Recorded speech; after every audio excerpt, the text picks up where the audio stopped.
Olá, meu nome é Maria Eduarda e eu vou apresentar para vocês o trabalho intitulado Screen Printed Electrodes, rotas de obtenção à base de grafeno para fins de biossegurança. Os biosensores são simples e pequenos, ou seja, são práticos. Sua produção pode ser de baixo custo, tem facilidade em serem construídos e também são fáceis de ser manuseados. Suas principais características, que são interessantes para qualquer outro sensor, são a seletividade e a sensibilidade. Além de, utilizando biosensores, você pode obter respostas rápidas.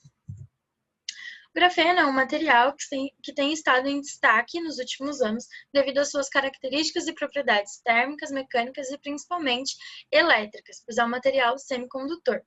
É caracterizado o grafeno materiais de carbono com hibridização sp2 com até 10 camadas. Porém, seus derivados também podem ser utilizados para inúmeras aplicações. Existem várias formas de produzir grafenos e seus derivados, e ele se torna interessante na aplicação para biosensores, pois ele é inerte.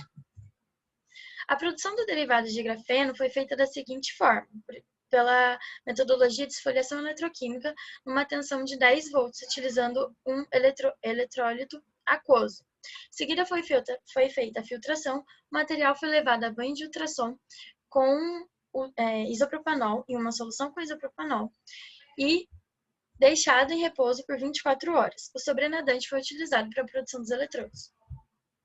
O molde dos eletrodos foi desenhado no CorelDRAW e impresso em folhas de PVC 0,08 mm de espessura, na máquina chamada CNC modificada, com uma lâmina de corte 0,2 mm.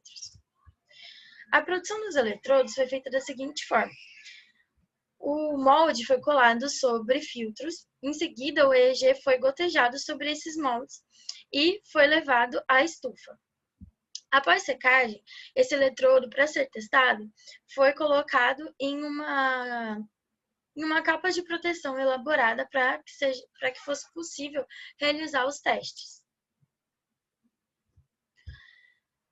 Os resultados do material obtido foram caracterizados por espectroscopia de espalhamento Raman, na qual foi possível observar, através da banda G, que ainda existem defeitos na estrutura e alguns grupos funcionais, e através da banda D, que os efeitos dessa estrutura não permitem que ela seja totalmente cristalina, o que é interessante para o grafeno, e que houve rearranjos de carga quando comparadas ao grafite. Além disso, que existem grupos funcionais nas bordas desse grafeno.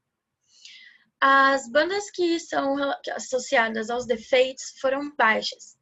Isso quer dizer que, embora haja defeitos que não permitem que o grafeno seja cristalino, ainda existem defeitos nessa estrutura, que pode ser até, de certa forma, interessante para a sua propriedade elétrica. O método de 4 pontas foi feito para medir a resistividade desse material, que se mostrou ainda alta. Esse material ainda apresenta uma estrutura parecida com a do grafite, porém tem menos defeitos totais. Além disso, o preparo da amostra pode ter induzido erro a essa análise. Esses resultados indicaram que ainda é necessário tornar esse material mais condutivo, e isso pode ser feito através da aplicação da funcionalização do material com nitrogênio ou grupos fosfatos. Isso também pode ser resultado de muitos grupos funcionais oxigenados no material. Através do EDX, que é uma técnica que mostra a porcentagem de átomos no material, foi possível observar que a razão carbono-oxigênio do material ainda é muito alta.